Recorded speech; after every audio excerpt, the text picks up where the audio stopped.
दोस्तों नमस्कार, मैं हूं आशुतोष और आपके अपने चैनल स्टिलर फार्मिंग पे आपका स्वागत है। दोस्तों आज की वीडियो बकरी पालन से संबंधित रहने वाली और बहुत ही अहम जानकारी अभी आगे वीडियो में मिलेगी। जैसा कि आप देख रहे हैं कि उमेश सर आ गए, उमेश सर हैं और औचक निरीक्षण में आज पहुंच गए हैं मोकामा। संतोष जी का वीडियो आपने देखा होगा, पहला वीडियो, तो उन्हीं का फार्म है और समय निकाल के आज उमेश सर पहुँच गए पटना से 100 किलोमीटर दूर मोकामा, देखने की क्या हाल है, ट्रेनिंग के बाद क्या डेवलपमेंट है, क्या क्या जो समस्याएं हैं। जनरली कई बार होता है दोस्तों कि जब हम कोई किसी तरह की नई जानकारी लेते हैं और जब हम उसमें करते हैं तो जो छोटी छोटी बारीकी जो उसमें हमारी समस्या होती है हमको नहीं दिखती है, लेकिन जो विशेषज्ञ होते हैं उनकी पारखी नज़र तुरंत वो उसको पकड़ लेती है।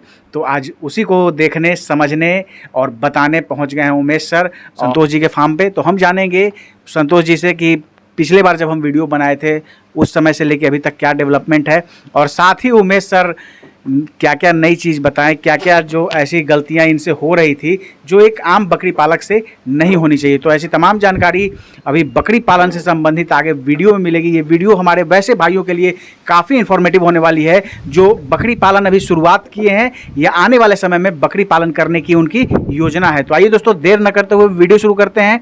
वीडियो शुरू करने से पहले एक रिक्वेस्ट है कि अगर वीडियो पसंद आए तो एक लाइक जरूर करिएगा, चैनल पर नए तो सब्सक्राइब कीजिएगा। ठीक है,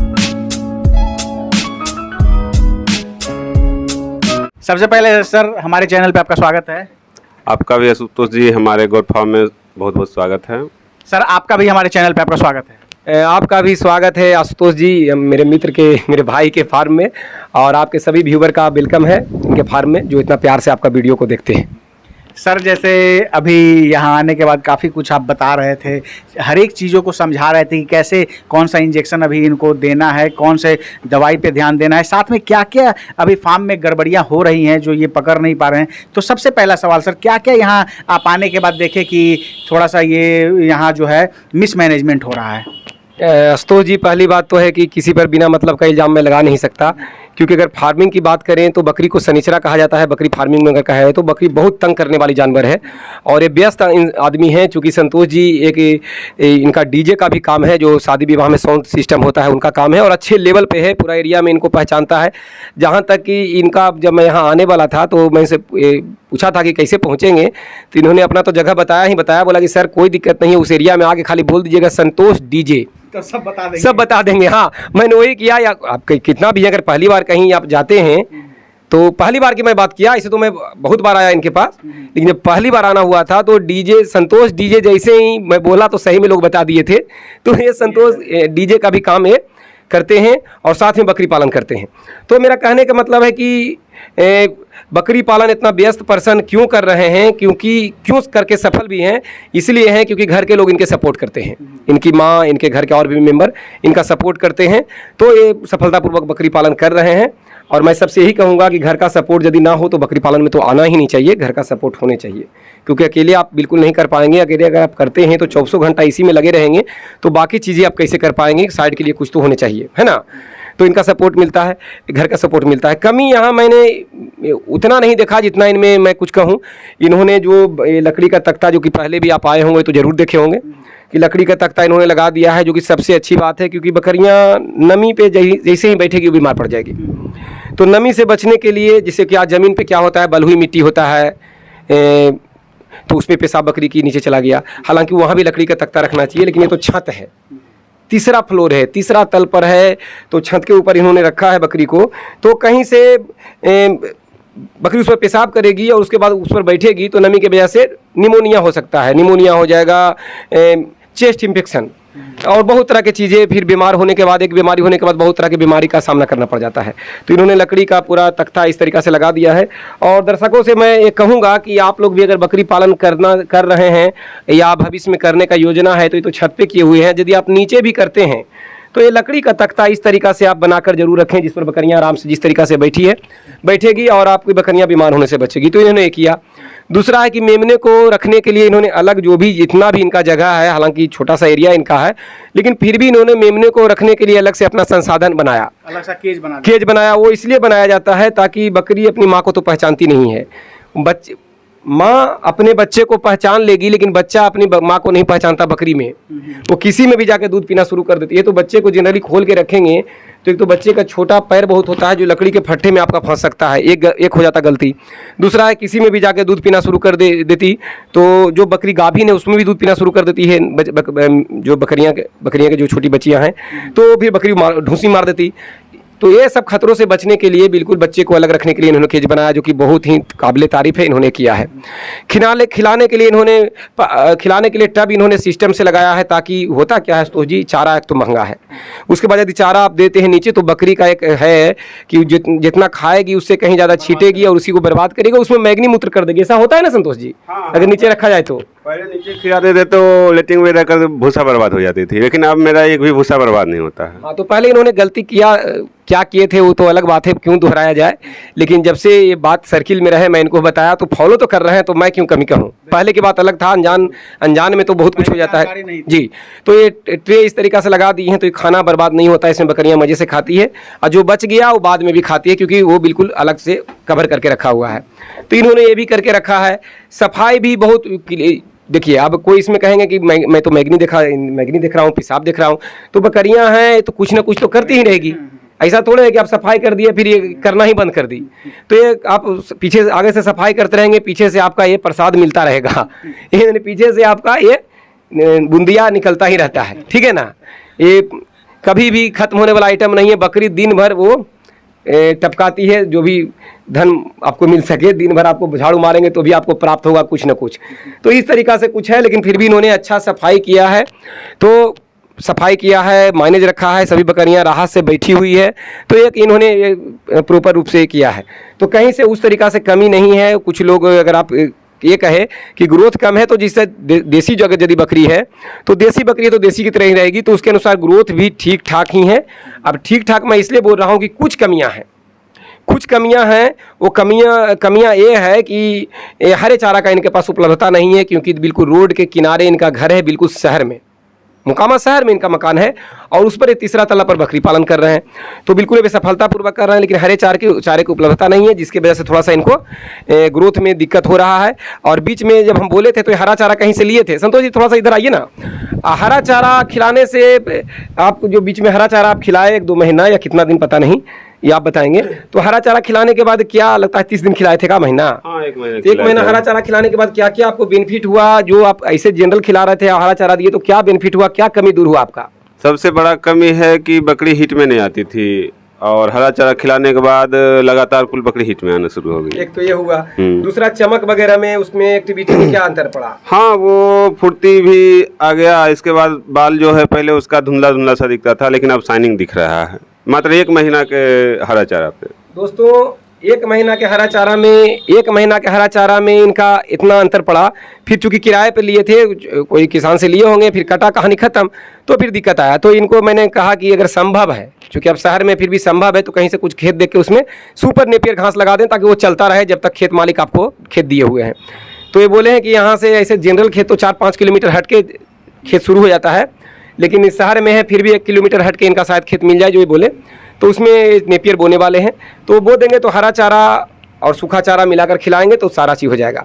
तो क्षेत्रीय बकरी है, देसी बकरी है, ब्लैक बंगाल बकरी है, तो ये अपने लिमिट के अनुसार ही चलेगी। लेकिन जो भी है शानदार है, और बिहार में या पूरे विश्व में कहा जाए तो ब्लैक बंगाल से अच्छा मटन किसी का नहीं है। ब्लैक बंगाल सबसे सदाबहार बकरी है। बशर्ते आपको ये ध्यान देना है कि बकरी कोई भी हो, खिलाने का प्रॉपर व्यवस्था होना चाहिए। हरा चारा का अलग बकरी बनी है तो कुछ हरा चारा तो आपको पूरी रूप से नहीं तो कुछ तो डेली चाहिए, तो ये कमी है तो ये पूरा कर लेंगे। तो ये इनका आलसीपना, लेजीपना नहीं है, इनका ये मजबूरी है। तो जिसका कि ये रास्ता निकाल रहे हैं। बहुत लोग बोलते हैं कि हाइड्रोपोनिक चारा विकल्प नहीं हो सकता है क्या? आप कोई बत्तख मुर्गी नहीं पाल रहे हैं, हाइड्रोपोनिक चारा कितना कर पाइएगा? 1 दिन का काम तो है नहीं, बकरी पाल रहे हैं भाई। तो हाइड्रोपोनिक चारा एक वैकल्पिक है कि थोड़ा सा आप करके दे दिए, लेकिन प्रॉपर वे में जो खिलाना है वो तो खेत से ही लाना पड़ेगा। ना उपजा पाएंगे महीना में। हाँ, मैंने भी ये किया था शुरू में। लोग को लगता है कैसे हम कर लेंगे, लेकिन हाइड्रोपोनिक से नहीं होता आशुतोष जी, क्योंकि बकरी पालन है, दबा के खाती है। तो ये खेत में ही होना चाहिए, क्योंकि ये लड़खुर से चलने वाला व्यवसाय नहीं है, ये बिल्कुल सीरियस बनना पड़ेगा।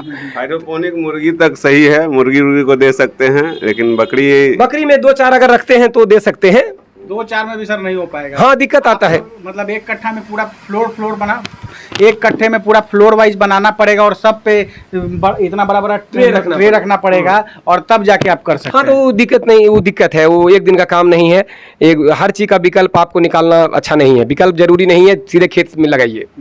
तो खेत नहीं है तो या तो जुगाड़ कीजिए या फिर नहीं कीजिए फार्मिंग। या तो बकरी पालन कर लीजिए, नहीं तो फिर वैज्ञानिक ही बन जाइए। हाँ, यही सही बात है दोस्तों, क्योंकि किसान है, किसाने वाला सोच रखिए, ज़्यादा महान बनने के चक्कर में नुकसान हो जाता है।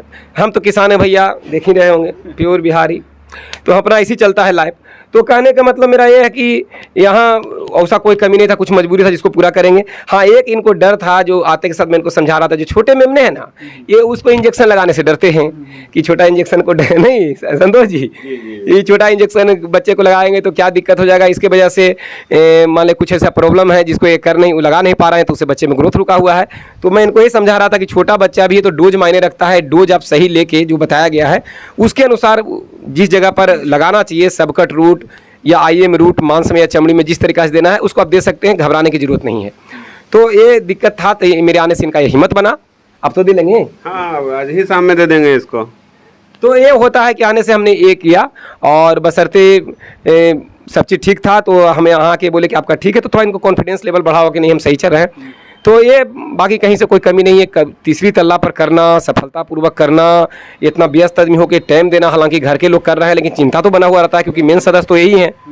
अरे माँ जी संभालती हैं, घर का और मेंबर संभालते हैं, लेकिन मान के चलिए कि फार्मिंग का मेन बेस तो यही है, ला के देंगे तब तो लोग खिलाएंगे, बीमार होगा तो यही तो इलाज करेंगे, तो जिम्मेदारी तो है। तो उसके बावजूद भी अच्छी तरीक़ा से कर रहे हैं, तो बहुत अच्छा लगा, कहीं से कोई दिक्कत नहीं लगा। सर ये तो बात हो गई जो मैनेजमेंट से संबंधित है, वो आपने बताई। साथ ही जो ये इनके पास जो बकरी है, अलग अलग नस्ल की बकरी रखे हुए हैं, ब्लैक बंगाल है, एक सिरोही भी है, एक हंसा में भी ब्रीडर ये रख रहे हैं, ब्लैक बंगाल का भी ब्रीडर है। कहने का मतलब है कि ग्रोथ वगैरह बकरियों में कैसा है वो बताइए। देखिए आशुतोष जी ग्रोथ में उतना भी दिक्कत नहीं है जितना अगर एक कह रहे थे ग्रोथ कम है, लेकिन उतना भी ग्रोथ कम नहीं है, क्योंकि देखिए पांचों उंगली एक समान होता नहीं। घर में अगर 5 मेंबर हैं तो पांचों एक जैसे आप ग्रोथ करेंगे नहीं। एक माँ के 4 बेटे होते हैं लेकिन चारों बेटे एक जैसे नहीं होते। तो उसी तरीक़ा से बच्चों में इनका इक्का दुक्का बच्चों का ग्रोथ नहीं है, लेकिन बाकी बच्चों का ग्रोथ एक है। अब ये कह सकते हैं कि जितना चाहिए उतना नहीं है। तो जितना चाहिए उतना नहीं है, इसके पीछे बस एक कारण है कि हरे चारे का उपलब्धता इनके पास नहीं है। उसके बाद नस्ल वाइज भी डिपेंड करता है। यदि ब्लैक बंगाल आप रखे हैं तो ब्लैक बंगाल का एक ग्रोथ एक लिमिट होता है, उतना ही होगा, लेकिन है तो शानदार। ग्रोथ कम भी है लेकिन जल्दी तैयार होगा, सही रेट में आपको तुरंत बिक जाएगा। क्षेत्रीय बकरी है, मटन में इससे बढ़िया कोई है ही नहीं। तो ब्लैक बंगाल का बच्चा को अगर आपका साल भर का हुआ है 35 किलो 50 किलो का भी हुआ तो आपका अच्छा रेट दे के जाएगा। हाँ, कम खर्च में बकरी पालन कैसे करना है आपके लिए उसके लिए तो आप संसाधन अपना इकट्ठा कीजिए। तो नस्ल के अनुसार इनके पास ग्रोथ ठीक है। इक्के दुक्के बच्चे हैं जिनका ग्रोथ कुछ कम है, तो उसके पीछे रीज़न था कि ये इंजेक्शन वगैरह जो था वो लगा नहीं पा रहे थे, ज़रूरत के अनुसार चीज़ें कर नहीं पा रहे थे। बच्चे को कोई प्रॉब्लम होता था तो सुई देने से डर जाते थे, तो ये हिम्मत दिया गया है। अब करेंगे उसमें भी आएगा। अब जहाँ तक ग्रोथ की बात करें तो हंसा भी इनके पास है, सिरोही भी है, तो उनका तो ग्रोथ है। क्यों है? अनुवांशिक गुण होता है, जिसका जो गुण है उसके अनुसार ग्रोथ करेगा। लेकिन अपना चूंकि बिहार के हम लोग हैं, या जो भाई जहाँ से भी वीडियो देख रहे हैं, मैं यही कहूँगा कि जो जहाँ के हैं उस क्षेत्र में जो सेल हो सके वहाँ का जो क्षेत्रीय बकरी है उसी से पालन करें। मैं किसी ब्रीड का खास प्रमोटर नहीं हूँ। मैं बार बार यही कहता हूँ कि जो बिक सके आपके एरिया में उसी पे करें। अपना बिहार में ब्लैक बंगाल का सेल अच्छा है तो ब्लैक बंगाल से करें। इसके अलावा बर्बरी से भी कर सकते हैं, ब्लैक बंगाल बर्बरी मिलाकर करें। जैसे आप हंसा ले आए हैं तो उस तरीक़ा से जो भी आपका इच्छा है, क्योंकि आप आज़ाद इंसान हैं, आज़ाद देश के आज़ाद नागरिक हैं, पूरा फैसला लेने का आपका अधिकार है। तो इस तरीक़ा से एक हंसा भी लाए हैं, इनके पास एक सिरोही भी है, तो इस तरीक़ा से सफलतापूर्वक ये बकरी पालन कर रहे हैं, कोई दिक्कत नहीं है। बहुत बहुत धन्यवाद सर, समय देने के लिए और जानकारी देने के लिए आप दोनों का धन्यवाद। आपका भी आशुतोष जी। मेरा एक लक्ष्य अब है कि जो भी चीज़ें कमी है या अच्छाई है वो किसानों तक पहुँचे, ताकि वो प्रॉपर वे में उसको इस्तेमाल करके वो अपना आगे बढ़ सकें। जैसे इस वीडियो में देखे होंगे कि लकड़ी के तीसरा तल्ला पर भी बकरी पालन किया जा सकता है। दर्शक ये देखे होंगे कि बच्चे को अलग रख के रखना चाहिए, डिवाइडर बनाना चाहिए, खाने का बर्तन को ऊंचा पे रखना चाहिए, लकड़ी के तख्ते बिछा देना चाहिए। ये सभी चीज़ें दर्शक जरूर देखे होंगे। दर्शक ये भी फील किए होंगे कि नहीं, संसाधन के मामले में जिसे हरा घास होना बहुत ज़रूरी है, तो मेरे पास है या ना है, प्लस माइनस वो अपना मन में कर लेंगे। तो आपका ही बहुत बहुत स्वागत जो ये बातों को आप दर्शकों तक पहुँचाने का काम करते हैं। दोस्तों ये थे उमेश सर और ये थे संतोष सर। बकरी पालन का काम पिछले 2.5 वर्षों से कर रहे हैं और सर के ही मार्गदर्शन में ये बकरी पालन कर रहे हैं। क्या कमी थी उमेश सर यहाँ आने के बाद उसको परखे और जो जो यहाँ कमियाँ थी आप सभी को बताए। ये वीडियो बनाने का मकसद ये है दोस्तों कि बहुत सारे हमारे ऐसे भाई हैं जो संतोष जी की तरह ही गलती करते हैं और उनको पता नहीं चल पाता है। तो अब इस वीडियो के माध्यम से वो इन चीज़ों को अच्छे तरीके से समझेंगे, उस चीज़ को परखेंगे और फिर देखेंगे कि क्या जो सर ने बताई उस कसौटी पे अपने फार्म को वो पा रहे हैं कि नहीं। दोस्तों आशा है ये वीडियो आप सबको काफ़ी पसंद आई होगी। अगर पसंद आए तो एक लाइक ज़रूर करिएगा, चैनल पर नहीं तो सब्सक्राइब कीजिएगा। Thank you for watching.